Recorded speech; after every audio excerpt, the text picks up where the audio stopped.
গুরুর চরণে প্রণাম জানিয়ে শুরু করছি ভাগবত কথা। এই যে আমরা বলি হরি বল,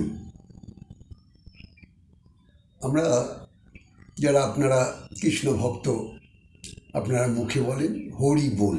তাই হরি বল শব্দের অর্থটা আমাদের জানা দরকার। যাই হোক, তো হ শব্দে আমার সমস্ত পাপ হরণ করে নেবে। কৃষ্ণায় গোবিন্দায় বাসুদেবায় নমঃ। আমার যত পাপ তাপ সমস্ত কিছু আমরা গোবিন্দের চরণে অর্পণ করে দিচ্ছি। হ শব্দে সমস্ত পাপ হরণ করে নেবে প্রভু। ঋ শব্দে আমাদের এই রিপুগুলোকে দমন করতে হবে। কাম, ক্রোধ, লোভ, মায়া, মোহ, মৎসর্গ, এগুলোকে আমাদের বশীভূত করে নিতে হবে।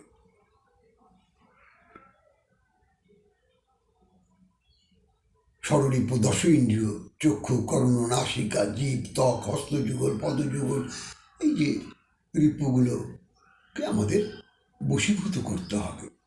বা আপনি হরিবোল বললে এই রিপুগুলো আস্তে আস্তে আস্তে আস্তে আপনার বশীভূত হয়ে যাবে। হরিবল। বো, হরি বো, বোতে বো শব্দে আমরা এই নাম করলে আমরা শ্রীকৃষ্ণের বশীভূত হয়ে যাব। আমরা যত নাম করব, কৃষ্ণ নাম, রাধা নাম যত জপ করব, ভাগবত কথা যত শ্রবণ করব, কী হবে? আমরা শ্রীকৃষ্ণের বশীভূত হয়ে যাব। আর ল শব্দে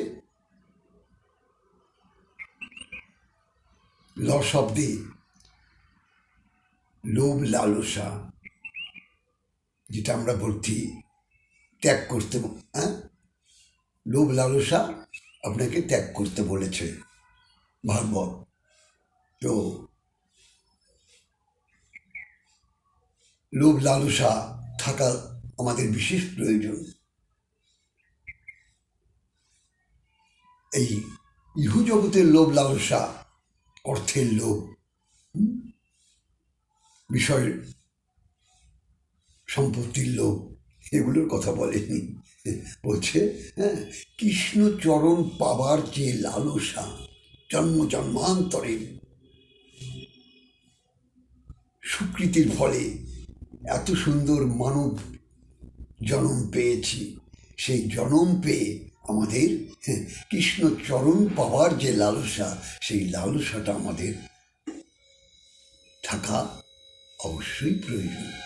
কারণ এমনও মানব জন্ম আর হবে কি হবে না তা জানা নেই। কারণ কর্মদোষে কোথায় চলে যাবে। হরিবল। কর্মগুণে আবার মনুষ্য জন্ম হলেও হতে পারে, কিন্তু কর্মদোষে কে কোথায় জন্ম নেবে। কারণ আমরা তো জন্ম মৃত্যুর খেলা খেলছি। জয় রাধে। আপনারা দিবানিশি এই হরিবোল উচ্চারণ করুন। কারণ এই হরিবোল শব্দটা হওয়া থেকে মরা পর্যন্ত একটাই বল, হরিবোল। তাই এই হরিবোল আপনারা বদলে ভরে বলুন। আর কৃষ্ণ নাম রাধা নাম জপ করুন। জয় রাধে, জয় নিতাই। আপনারা ভালো থাকুন, মঙ্গলে থাকুন।